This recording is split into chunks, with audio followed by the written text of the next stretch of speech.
अस्सलामु अलैकुम वरहमतुल्लाहि वबरकातुहू। अब तक न्यूज़ उर्दू के मौजूद नाजरीन किराम को खुशामदीद। मैं हूँ आपके साथ आपका मेज़बान मोहम्मद महरून ज़ियावी। आइए नाजरीन, इस वक्त की बड़ी ही अहम खबर आप लोगों तक शेयर की जा रही है।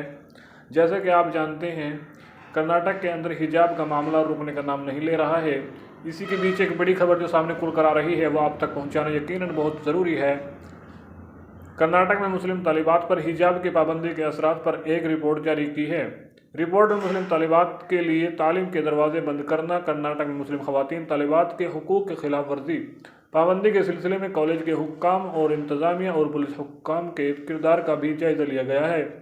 यानी इस रिपोर्ट में कहा गया है कि मुस्लिम तलबा को न सिर्फ फ़ाल तौर पर इनके तालिब के हक़ तक रसाई से रोका गया, बल्कि उन्हें नफ़रत, दुश्मनी और गलत मालूमात के माहौल का भी सामना करना पड़ा है। नाज़रीन, इसी खबर के बीच एक बड़ी अच्छी खबर ये है कि आज भी हमारे मुसलमानों के अंदर ये जज्बा है कि अपनी शरीयत को ज़िंदा रखेंगे, हम ज़िंदा रहे या ना रहे। लेकिन नाज़रीन, ये जो बड़ी खबर जो हम आप तक पहुंचाने जा रहे हैं, ये समझना आपके लिए यकीनन बहुत ज़रूरी है। रिपोर्ट में कहा गया है कि हुकूमत ने खुद असम्बली में एतराफ़ किया कि हिजाब तनाज़ुर शुरू होने के बाद कर्नाटक के PU कॉलेजों से कुल 1010 मुस्लिम लड़कियों ने तालीम छोड़ने का बड़ा ऐलान किया है।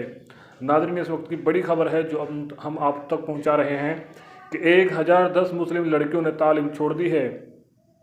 यानी उनका कहना है कि अगर हम स्कूल जाएंगे तो पर्दे में जाएंगे, और अगर आपको हमारे पर्दे से नफ़रत है, हमारा पर्दा अगर आपको हमारे हिजाब से नफ़रत है, तो हम आपका स्कूल ही छोड़ देंगे। तो नाज़रीन, इस वक्त की बड़ी अहम खबर है जो आप तक हमने शेयर की है। यकीनन आप इसको दूसरे लोगों तक पहुंचाने में हमारी पूरी मदद करें और जितना हो सके इस यूट्यूब चैनल को ज़्यादा से ज़्यादा सब्सक्राइब करवाएं। जज़ाकुमुल्लाह। अस्सलामु अलैकुम वरहमतुल्लाहि वबरकातुहू।